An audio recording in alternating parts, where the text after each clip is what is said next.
Assalamualaikum warahmatullahi wabarakatuh. Bertemu lagi dengan saya Novita Ayu Anggraini dengan NIM A1S11872 dari kelas R002. Kali ini saya akan membuat video tentang layanan informasi, bimbingan dan konseling yang dimana merupakan tugas akhir dari mata kuliah pengajaran psikologi bimbingan di semester 4 kali ini. Nah, untuk tema layanan informasi kali ini adalah motivasi dan prestasi belajar. Untuk lebih jelasnya, mari kita simak video berikut ini.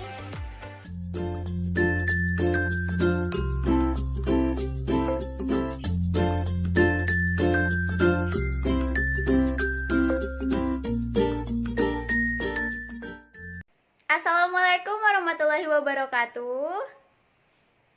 Gimana nih keadaannya hari ini? Semoga kita semua dalam keadaan sehat walafiat ya. Amin, amin ya robbal alamin.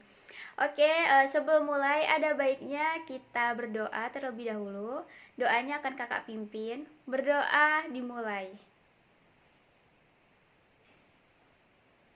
Berdoa selesai. Oke, sebelum kita lanjut ke materinya, ketua kelas, teman-temannya masuk semua? Iya, alhamdulillah ya kalau semuanya hadir. Oke, kita akan lanjut ke materi hari ini.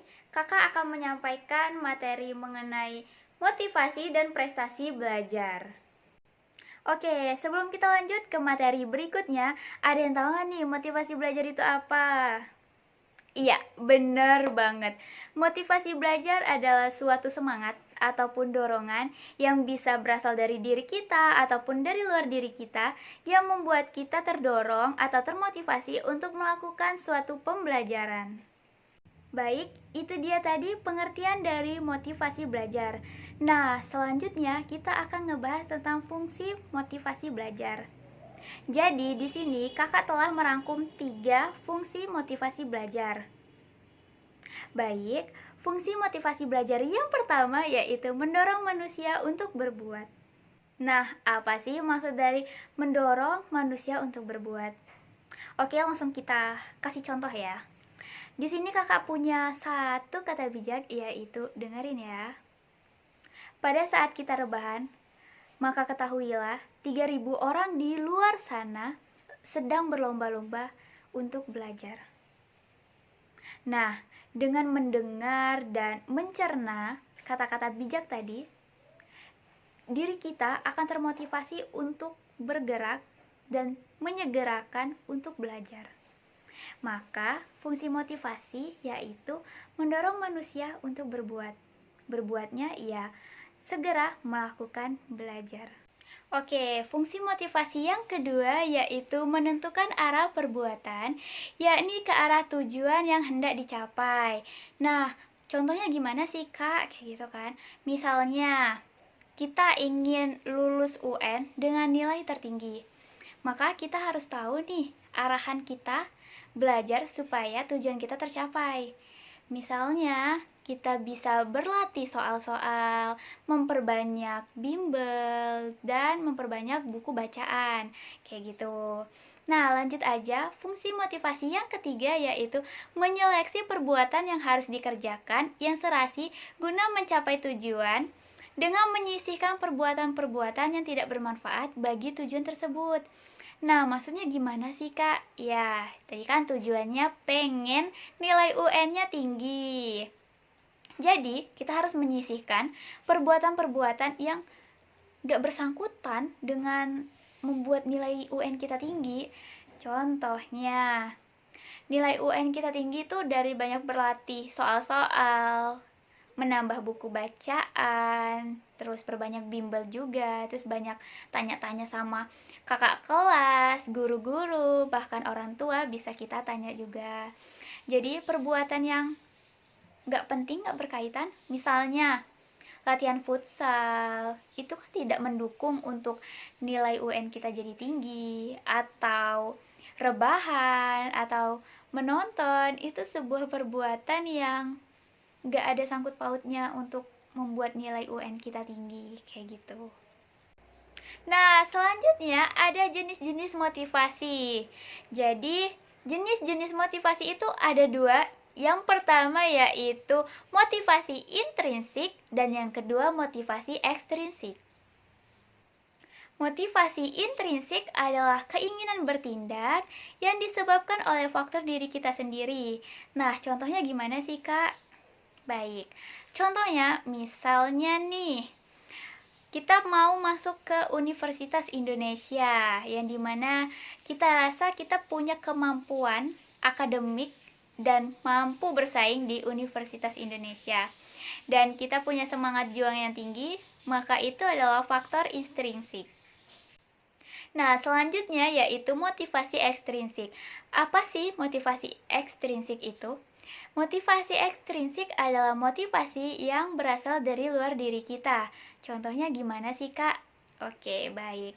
Contohnya yaitu, misalnya nih, di Universitas Indonesia menghasilkan alumni-alumni besar seperti kita ketahui ya, kayak Raditya Dika, terus Najwa Shihab, kayak gitu.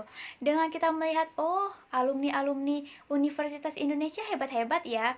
Nah, dengan adanya faktor itu, kita terdorong, wah, kayaknya saya juga bakal mau masuk di UI deh, kayak gitu kan. Nah, itulah faktor dari luar diri kita yang memotivasi kita untuk terus belajar.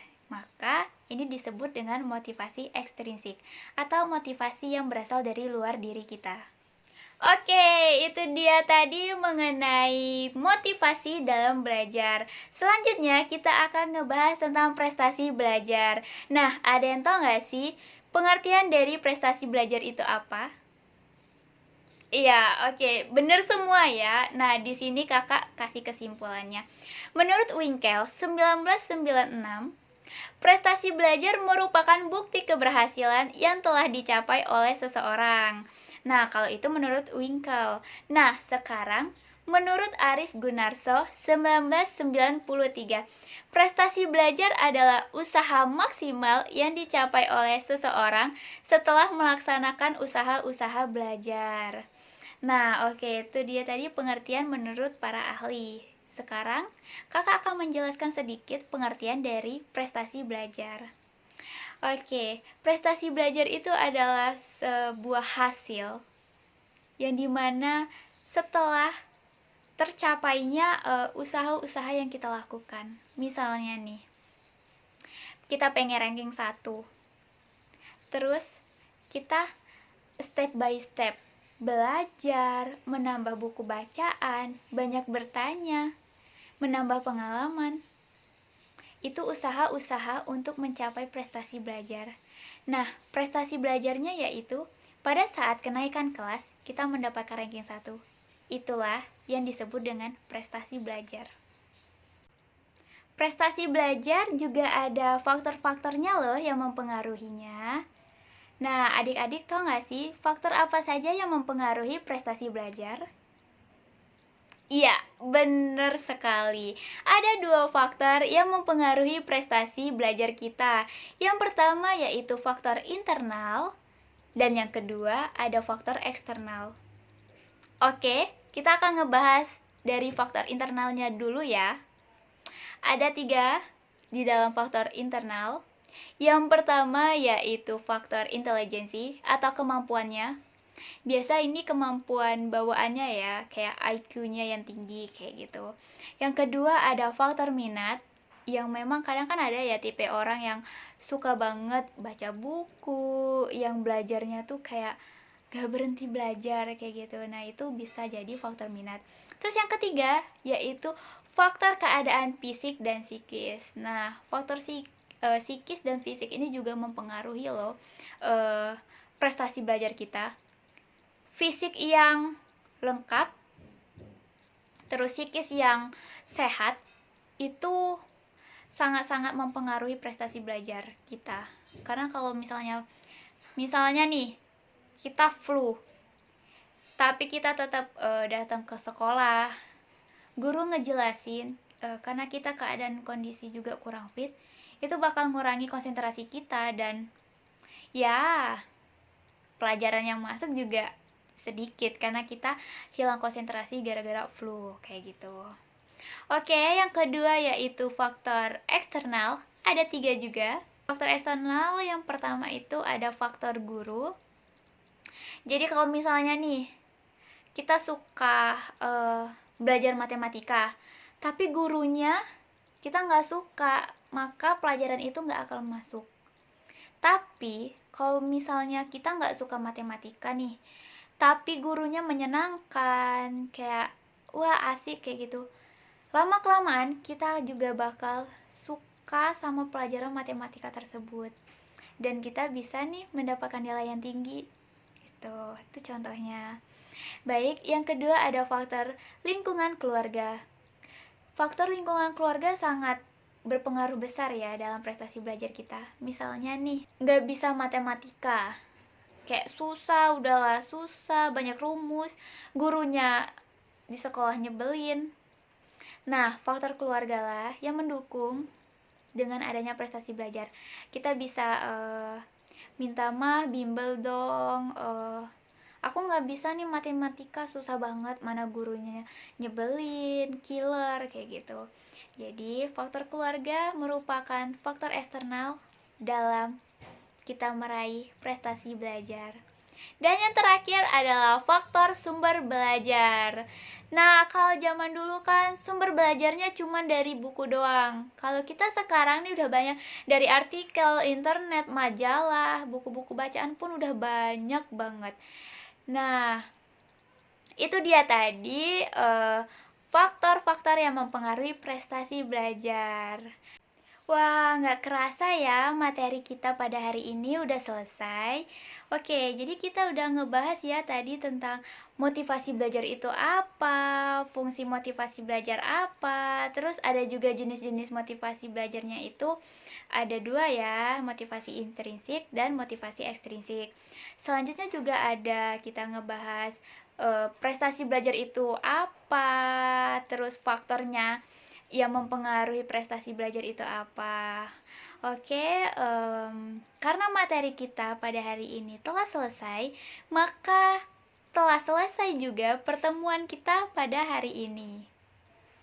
Baik, terima kasih telah mengikuti kegiatan kita pada hari ini dengan baik.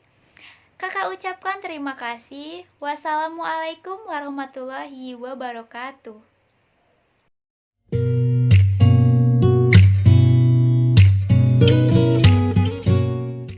Jadi itu dia video layanan informasi dengan tema motivasi dan prestasi belajar. Semoga teman-teman suka ya dengan videonya. So, sampai jumpa di video selanjutnya.